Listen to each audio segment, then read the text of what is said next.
showing you how to create a sign-up form using HTML, CSS, and Bootstrap 5. So the thing that we're going to be creating is this right here. So there's not going to be a validation or anything. It's just the front-end markup of HTML, CSS that I want to show you. So that's why we're not going to be discussing any sort of back-end passing data stuff. So we're just going to be focusing on creating this and not any logic. So the first thing you want to do is go ahead and go to your file explorer and create signup.html. And when you open that up, you can also create another one called signup.css. So now that I have these two files, what I want to do is actually go ahead and create the HTML5 boilerplate. So the way I'm going to do that is using Emmet, HTML:5 lab, and that creates this boilerplate for you, which you can just easily fill in. So I'm going to change the title to sign up, and you have some metadata in here, and it's inside a spotty tag. So let's do that. But before we do that, I want to go ahead and link to our signup.css file. So href is going to be signup.css, just like that. And then I also want to go ahead and link to Bootstrap version 5. So Bootstrap is the library that helps you create styles for your HTML elements really easily. So what you need to do is just go ahead and copy this link into your head, and be sure to put it above your signup.css file link, because you actually want to override settings or styles from your CSS file. Then you need this to be second. So that's why we're doing that, and that's really important too. Now we are going to be including this JavaScript bundle, so just copy this and paste it. And this is just to make sure that if we have some elements that require JavaScript, then we're actually going to be able to use that. So our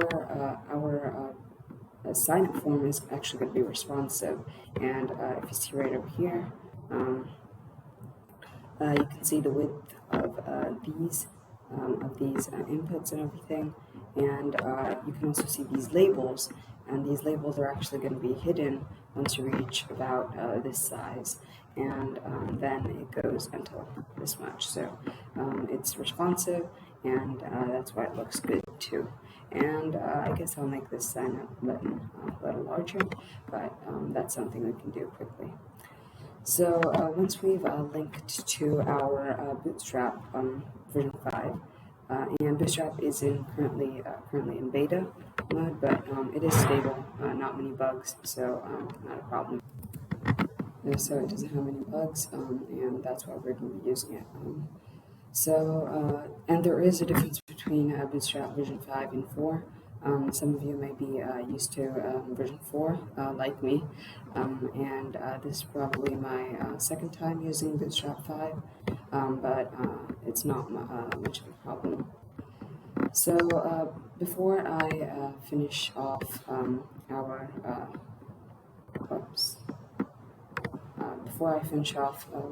linkings, I also want to link one more font, actually two more fonts. And how you do that is go to fonts.google.com or search for Google Fonts, and search for Railway. Click it, and what you can do is go to Light 300, select the style, and that should put it in your cart, for example. And then we're also going to search for Comforta, and we're going to be selecting Light 300 again. So you have Comforta and Railway, and then what you do is take this link that you see right over here, and go ahead and copy it, Control-C, and paste it right above your Bootstrap file if you want to. It doesn't really matter. Now, with that out of the way, let's actually get started with the meat of our code. The first thing you see in this page right over here is this section sort of thing, and this is actually going to be the place where we contain our form. So you can actually submit the form using Signup. However, no data is going to actually be passed through, and there's no backend server or anything to actually take that logic. And there's also no validation because we're not using JavaScript. And if you ask what this is for, it's just to make sure that if any Bootstrap elements that we use actually require JavaScript, then we are putting that in place. So I'm going to go ahead and create this section right over here. But before I do that, I want to show you how to open your file in the browser. So you can right-click on signup.html and click Reveal in File Explorer, and then double-click that. And that should open it up for you. And all you should see is a title with the text sign up, and that's all. So now let's actually get that section in. So the first thing I'm going to do is actually create a section tag, and I felt that a section tag would be more semantically correct than using a div, so that's why I'm doing that. And I'm going to give that section a class of form holder, or form container actually. And hit tab, and that should open and that should create the section with a class of form container. Now the next thing we need to do is actually go to our signup.css and give a few styles. So the first thing that we're going to do is actually select the body and give it a width of 100%, a minimum height 100 view height. And what view height is, it's basically the height of the screen that the person is, or that the user is currently using. And the last thing I'm going to do is give it an Overflow X of hidden. And what Overflow X does is, so if you have a scroll bar that scrolls horizontally, that's not something that you want in most cases. So what this does is actually hides that. And if you want to hide, or if you want to prevent a user from scrolling down, what you can do is actually give an Overflow Y hidden. And there are different options such as scroll, clip, auto, visible, etc. Now that's it for the body, and now I'm going to select the .form container. I could also just select the section because that's the only section. However, we'll be more precise. So this section is going to have a width of 80% of the body, or its parent, which is the body, and it's going to have a margin top of 75 pixels, a padding top of 50 pixels, a height of 500 pixels, and an overflow Y. Not an overflow Y. So we'll ignore that for now, and we're going to give it a background color of light blue. Last thing, border radius, which is just to give a rounded corner for each of them, and that's under 10 pixels. On our first page, you have this, and it looks pretty good right now. But what we need to do is it's pretty identical to this. The next thing we need to do is actually push it to the right side, or to the middle. So the way you do that, there's two ways you can do that actually. Give this, create a div with a width of 100%, and then actually do a text center. But what we're going to do is just give a margin left of 10%, and that works because the width is 80%. That means there's 20% left over here, and if you want to divide that into two and place one over here, that's going to be 10%. So now it should be centered. Okay, so the next thing we need to do is actually get this heading, sign up to my website, and you can change it to whatever text you want, sign up to your website, whatever. And the way we do that is by creating an H1. So the heading 1 is going to have a text, sign up to my website, right?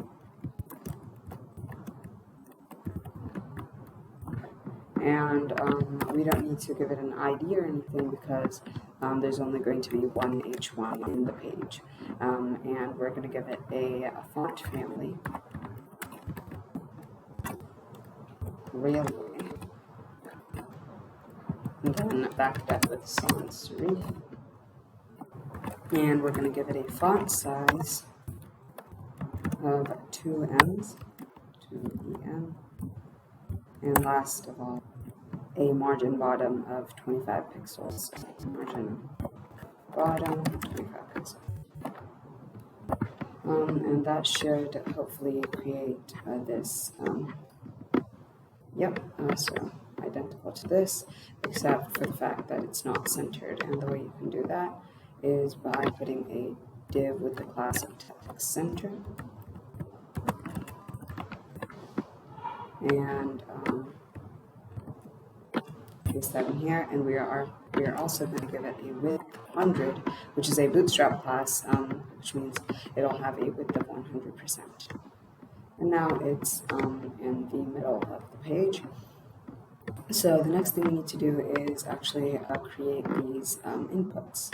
And if you look carefully, they're actually all aligned over here. And we're also going to be doing that by using, we're just going to give each of these a set width so that it will be created.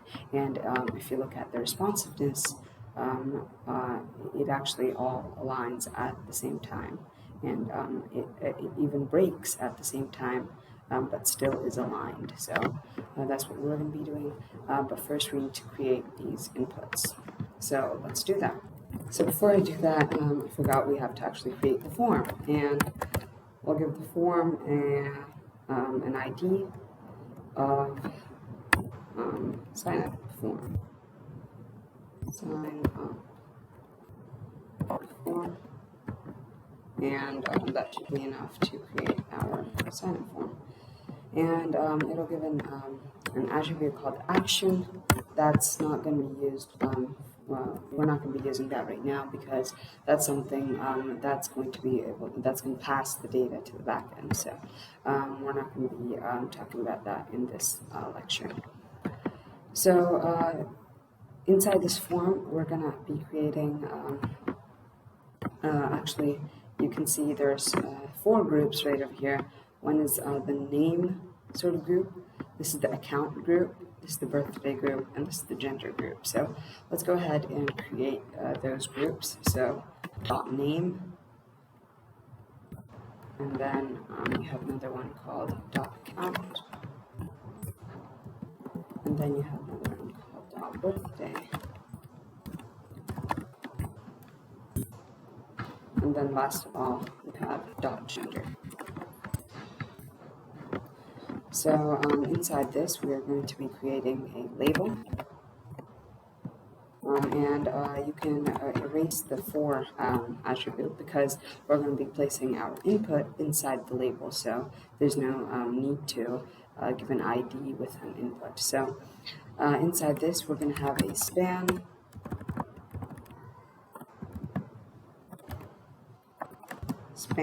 And in that span is going to have a class of type type label.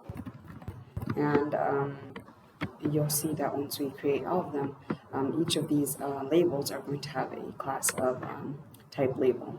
So inside this, we're going to have first name,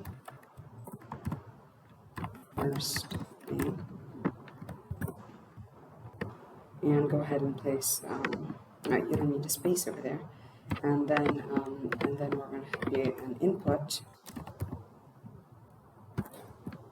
with a class of form control, which is a class that Bootstrap gives us, which has some default styling to make it look good. For example, when you click it, it has this blue border that gets created, and so on. And then what we're going to do is go ahead and hit tab, and it's going to have a type equals text. Name, we're going to be removing that attribute. As I said, again, that is another attribute that's going to pass data to the backend, and we're not going to be dealing with it in this class.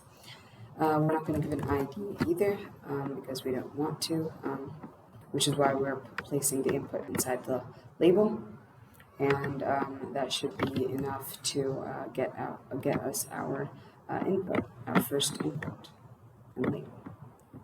So you can see here it looks really bad, but we'll change it, and we're going to do that for our last name. Input type equals text, and then we'll go ahead and do that twice in our account. However, this one will be username, and the second one, which is our password, will we don't want it to be text, right? We don't want to have a type equals text, because if you see here, if I type in text, and if I type in text here, you can actually see the text in the username field, but you don't want that in the password field. So the way we do that is remove the type equals text and give it a type equals password, and that'll be enough for giving it the password style text. And go ahead and put the colon, and that should be good for these 4 inputs. There's the page, and okay. It doesn't look that good, but we'll change it, we'll style it, and so the next thing we want to do is go ahead, we'll style these 4 inputs and then get to these 2. But before I style them, I want to give these a placeholder of, we'll give it a placeholder of first name, last name, and so on. And that's just to make, when we reach phone size, we're actually going to be removing the label, right? This text right over here. And so we want this placeholder to still be there. First name, last name,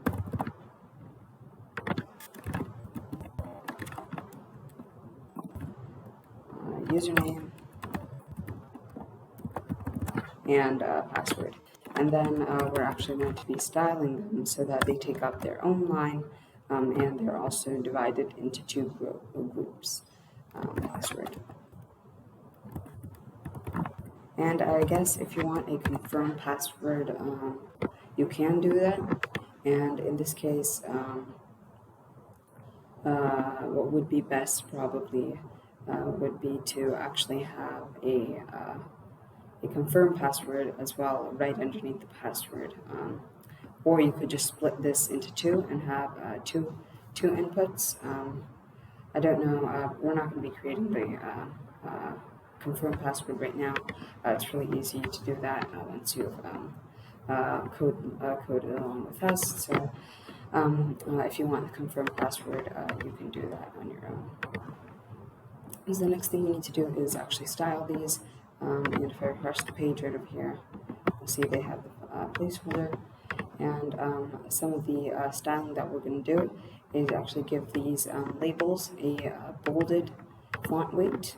And the text is actually going to have a different font family. If you see here, it looks much better because it's not the default text font family or font. So let's go ahead and do that. So before we do that, I need to actually style my form, right? And if we take a look at the form, it's actually taking up all of this. We want it to be centered in the middle of this form holder or form container. So to do that, we need to style it. So you can just select the form if you want to, or hashtag signup form. And I have some styling that I did. And if you're wondering what this copy.html and what copy.css is, it's actually just the HTML and CSS that I used to create this first version, so that I can actually create it again in this tutorial. So I'm going to give it a width. Oops. Oh my god. So I'm going to give it a width of 80%, a height of 90%, so it's a complete square. So it's not going to be a square, sorry, because the height and width of the form holder is different, but I'm going to give it two different heights and widths, and then I'm going to give it a margin left of 10% so that it's centered. Now that's it for the sign-up form, and you should see this should be pushed a little more inside. Yep. So the next thing we need to do is go ahead and style all these divs. So all you need to do with these divs are give them a margin bottom of 20 pixels, and what that'll do is actually separate the groups. Oops, why doesn't it do that?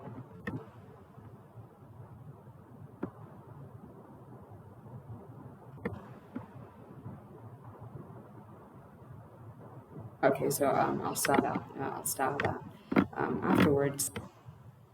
So the next thing I need to do is actually create the styling for these inputs to make them actually go the full length, and actually style these labels. So if I go to my copy.css, all the inputs .form controls are going to have a width of 80%, display in line, and they're going to be floating towards the right. So that they actually are floating towards the right, so that they don't they're not squished over here, so that they are all aligned on both sides. So once I do that, hopefully, okay, that looks good. It doesn't look good, but it is something for a start. Now the next thing I need to do is in my first group, I want to give it I want to give the labels a width of 100% and a font family Conferda and sans serif, so that these labels and everything actually look nice. So now you can see they look much better. So the reason that they actually took up the full amount of space is because I gave it a width of 100%. Now if you see here, we're actually not getting a margin bottom for the divs, and that's because what we need to do, let's go into our inspector tool.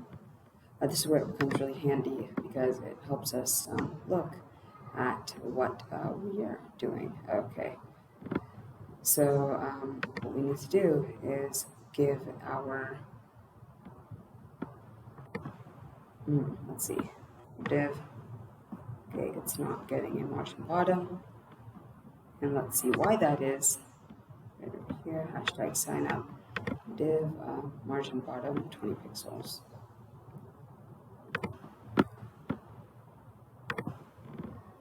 So we are going to go over here, and we're not going to be looking at the birthday or genders yet. And now what I'm going to do is actually give this text or these labels a bolder font weight. And the way you do that with CSS is with font weight bold. And that's the reason that I give the span if you look over here, I give the span the class of type label, so that only this text would be actually bold. Okay, and that looks good. And the next thing we need to do is figure out how to get this birthday and gender working. So if you look here in the birthday, you have the month, date, and the date spans from 1 to 31, and the year starts from 1970 all the way until 2008. I figured 2008 because someone to be 13 years old, then you can, that's why I did that. And one other thing is because it's really hard to actually create each of these. So the way you would do this is either you can use JavaScript to actually create them, or I just went here and I searched up for a list of all the, let's see, what did I search? Option with 30 years HTML, and I got this, this person created this 9 years ago, and he has this, he or she has this list of years from all the way until 1900, so and that's really helpful. But it only goes until 2012, and I figured you don't want to be people to be too young. For example, if you want a social media site or something, or some education website where you want a parent to be help someone sign up. Yeah, so if you want some of those validation, you can.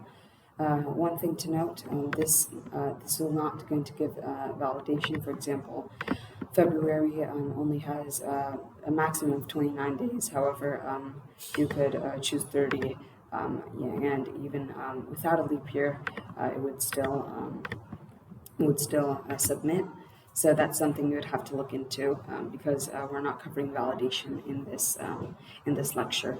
But I guess we could create one later in our how-tos. So I guess you could wait for that to come out, and because I guess that's something that's pretty important. Most sign-up forms have a birthday, a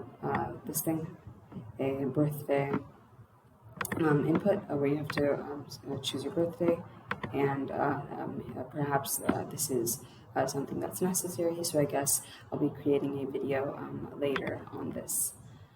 So the next thing we need to do is actually get these divs to be working. I don't know how this margin is being placed. Let's see, what's the difference? Did I give any? No? Okay, we'll discuss that later. Currently, let's just focus on getting the birthday and our birthday and gender inputs set up. So before I do that, I'm going to just see if I can give an MB3 or MB1.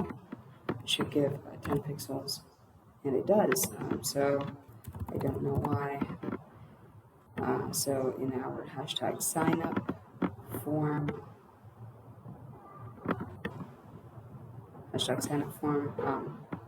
div. Oh, okay. It's hashtag signup form div. Okay, I don't know if any of you caught that. So this is something that you have to face when you're copying CSS from two files, and now it gives us the two dividers. So the one divider actually, and the next thing we need to do, we'll go ahead and create the birthday input. So inside this div class birthday, I'm going to go ahead and create a label, and there's not going to be any for again. This time it's just a, I'm going to give this label a class of a type label. If you remember, that's what we gave to these labels over here. And I'm going to just do birthday. Now I'll refresh the page, and you have birthday. Looks really ugly, which is why I'm going to be giving it a style I'm going to change the font, and if we go over here to a .birthday label, copy that over, paste it. What it says, it has a width of 19.5% and a font family preferred sans serif again, so that it corresponds with these. And the reason I gave it a 19.5% is so that it actually takes up this much amount of space, and it'll always stay that much until it actually breaks away when it reaches a certain point. So the next thing we need to do is create the select inputs, right? And the way you do that is using something called select. If you've heard of it, what select is, we're going to remove the name attribute currently. Select ID, we'll give it an ID of month. And what selects are, they're basically drop downs that you can select an option from. And if it gets too long, you can actually scroll, which is really nice too, so you don't have to style any of that. And let's go ahead and actually create them. So the way we do this is by creating option elements. So each of these options are actually created using an option element. And instead of actually creating each of those, you could go to this URL right here. I'll give it in the description below if you want it, and it'll really help you create options quickly. So go ahead and copy this option value equals, and then it's part of the day, and paste that in. Create another one called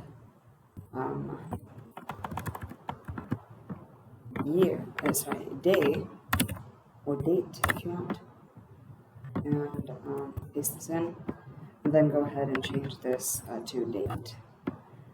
And what we need to do next is create our year, select, and remove this, give it an ID of year, and paste, or actually give an attribute, or give these options. And I don't think you need to copy it all the way from 1900. Go ahead and go to 1970 if you want. If you want to make it more, you can. But I'm just using it until 1970. So I'm going to invent this, and you'll see that each of them have a default placeholder sort of thing, which says month, date, and year. And the way they did that was by creating an option that had the year text inside it. So I'm just starting it from 1971 because that's how much I copied. And the last thing I'm going to do is create the month. Just go ahead and copy and paste from this. And that is it for our birthday selection. Here, right here. Okay, so now you can see this looks really bad, and the reason is, first of all, this is the default select. We haven't even given it any Bootstrap classes, so it's currently not even recognized by Bootstrap. And the way you want to make it recognizable for Bootstrap is by giving it a class of form control.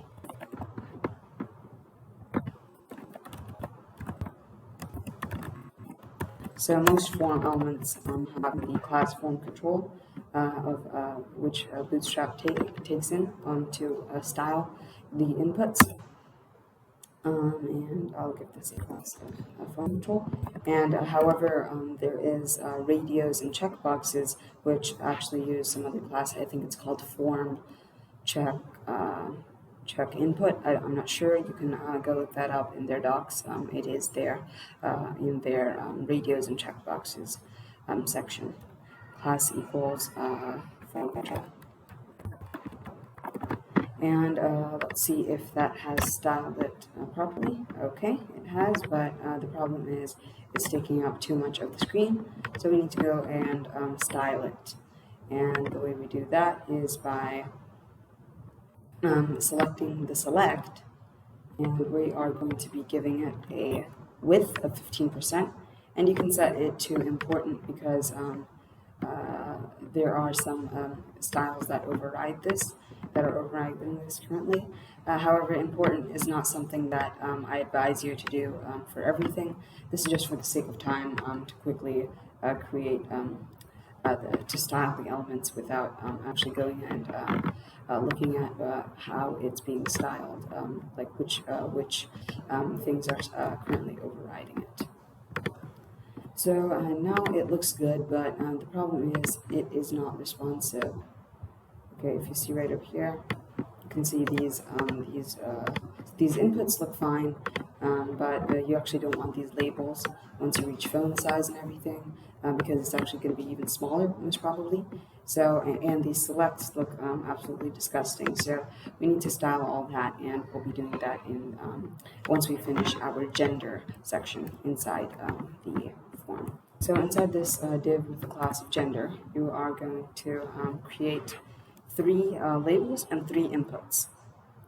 So this time we're going to be using label 4, and you can go ahead and do male, female, and other. Female and other. And these are the IDs respectively of the 3 inputs that we're going to be using. And these are all going to have an input with the class of dot form check, I think, form check input. So the way you search for that is radio, checks and radios, and it is input class equals form check input. Okay, and that should be enough to style it before we style it. So the input is going to be type equals radio, and this time you want to have the name attribute, which is something for specifying, for example, if I didn't have the name attribute, and what would happen is these 3 radios would be on their own, so you could actually select each of them, and they would be operating more like checkboxes than anything else. So the name attribute actually allows you to group radio elements with the same name. So if you have more than one group of radio elements on the page, then you can group them using the name attribute. So you want each of them to have, all of them to have the same name, and I'm going to just give you a small clue as to how you would pass the data in to the backend by using something called value. So I would give this a value of male, value of female, and value of other. And what this value does is whichever one was selected, it'll be passed to the backend as, and it will be told that it'll actually be given this was selected as the data passed to the backend. If you don't give it a name, then it's not going to be sent to the backend, just as how if you don't give any inputs a name, then it's also not going to be sent to the backend. And now we need to actually fill these labels in: male, female, and other. And that should be enough except for our gender type label. So this looks pretty bad right now. We'll style it using our CSS, but before that, I'm going to create a label without any for attribute, and it's just going to have a class of type label. Type label. And then you can create the gender label right over there. Now when I refresh the page, you can see it doesn't look good because we haven't styled it yet. So I'm going to go to my CSS file that I created earlier and select my gender label and paste the CSS in for that. And now my label should look good, just like these, okay? Now the next thing I need to do is move this male, female, and other towards the right. And you can see right here, my radio name attribute is working because you cannot select all three of them. You can only select one of them at a time. And what I'm going to do here is I'm going to take the CSS that I used earlier and select all the inputs that is inside the gender div and give it a margin right of 7%. And now I just want to move this male input or radio button right. So that the way I did that was using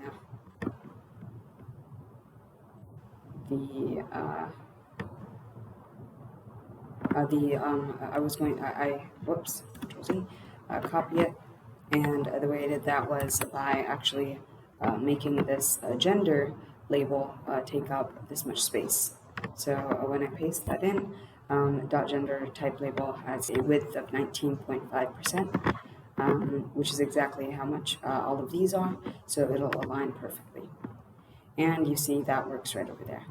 So the last thing we need to do, or the second last thing we need to do, is actually create the responsiveness for our page. And the way we do that is by using Media Queries. So if you don't know what CSS Media Queries are, you can look that up on MDN.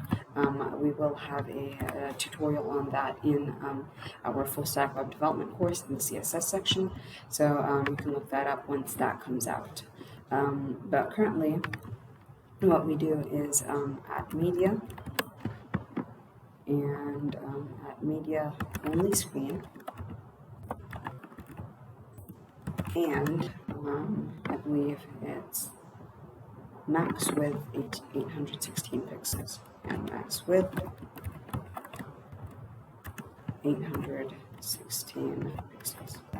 And so what this does is actually tells the CSS file to style these elements only if there's only this screen and the width is less than or equal to 816 pixels.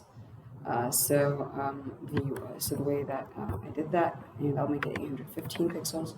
And so what you can do is in here basically nest more CSS selectors and styling.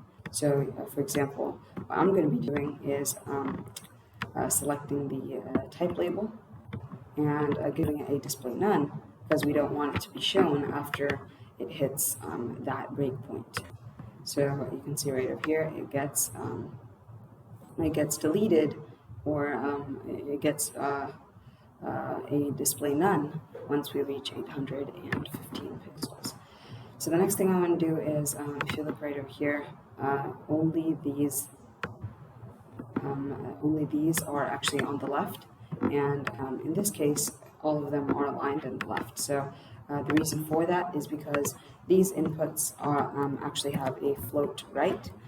So I'm going to select these inputs, and the way I did that is, input.form control. Input.form control.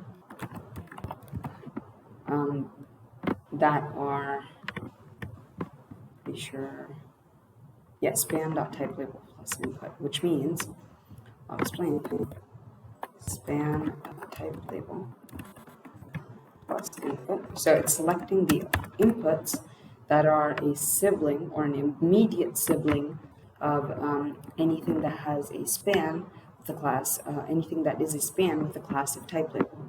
And that only is present in these four inputs. So that's why we're selecting them. So span class equals type label, and then the next sibling is input. So that's why we're selecting that.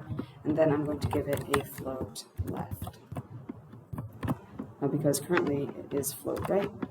And right now it's float right. When we reach this, it becomes float left.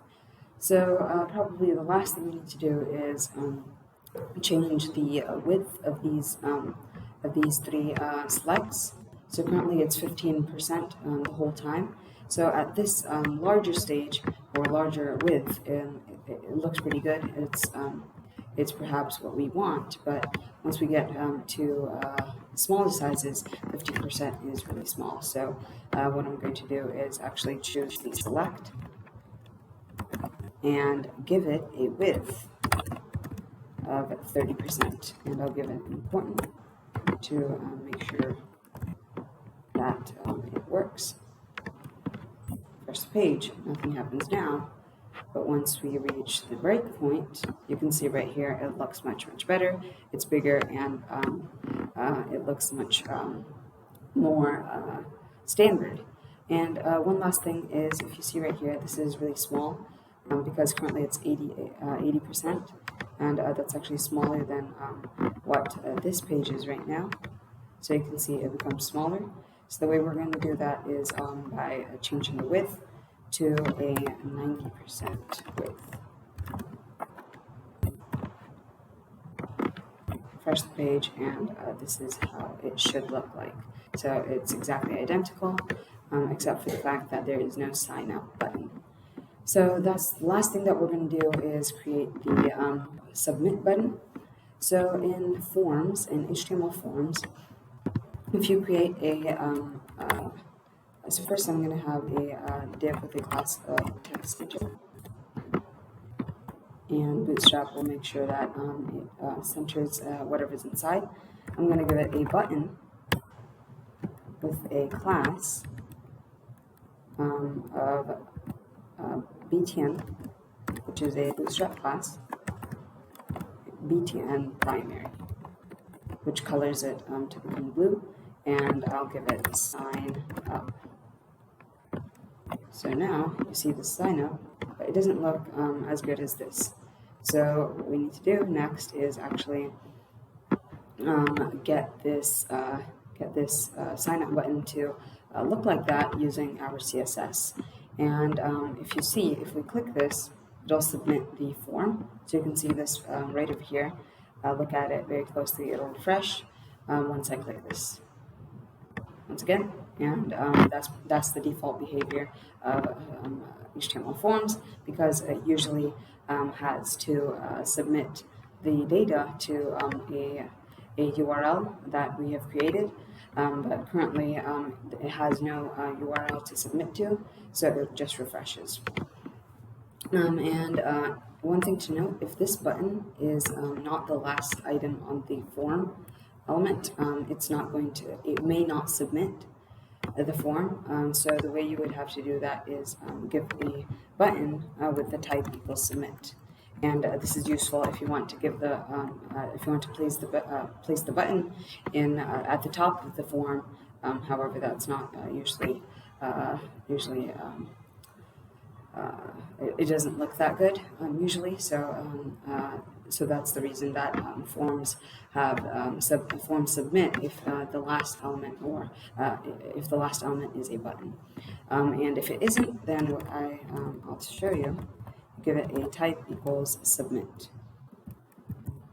And one thing to note, if you want to take this button outside the form, and yet you still want to submit the form using this button, what you would do is you would actually give this, and you don't want to use any JavaScript or anything, you would actually give this an attribute of form equals, and then give the ID of the form that you want to. But currently we'll be putting it inside the form, so that because it's usually what people do.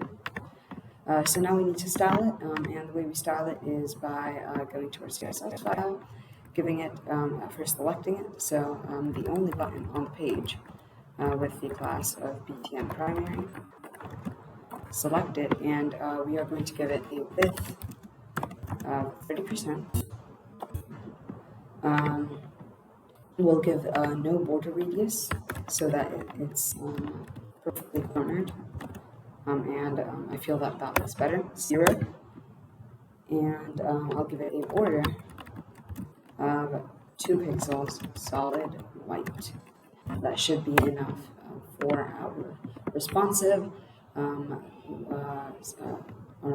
responsive sign up form. One last thing we need to do is give it a font family of, pretty sure it's Railway. Refresh the page, and it looks exactly the same, so that's why we're going to be using Railway.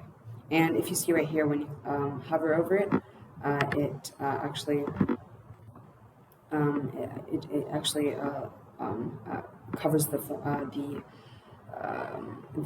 border, and that's something that I wanted to do. It's not something that's currently happening here. However, if you want to change that, you can very easily. And that's pretty much it for our responsive sign-up form. You'll see that it's responsive by changing the width of the browser, and it looks really good. So it'll be responsive for phones, tablets, desktops, and laptops. And responsiveness is something that's really important when you create websites. If a website is not responsive, most probably not many people are going to be able to access it. For example, if you create it only mobile friendly, then people on laptops and desktops and iPads or tablets are not going to be able to use it. However, if it's opposite, then exactly vice versa. So that's pretty much it, right? So please subscribe, turn on notifications, and like the video. Share the video with friends and family if it helped you, and please ask people to give us feedback once they've watched the video. Please do give us feedback. I really appreciate it. We really appreciate it. And it's something that's indispensable for our channel to create more videos. So thank you for listening to this lecture, and I hope this helped you become a better HTML and CSS programmer or developer. And that's it. Bye for now.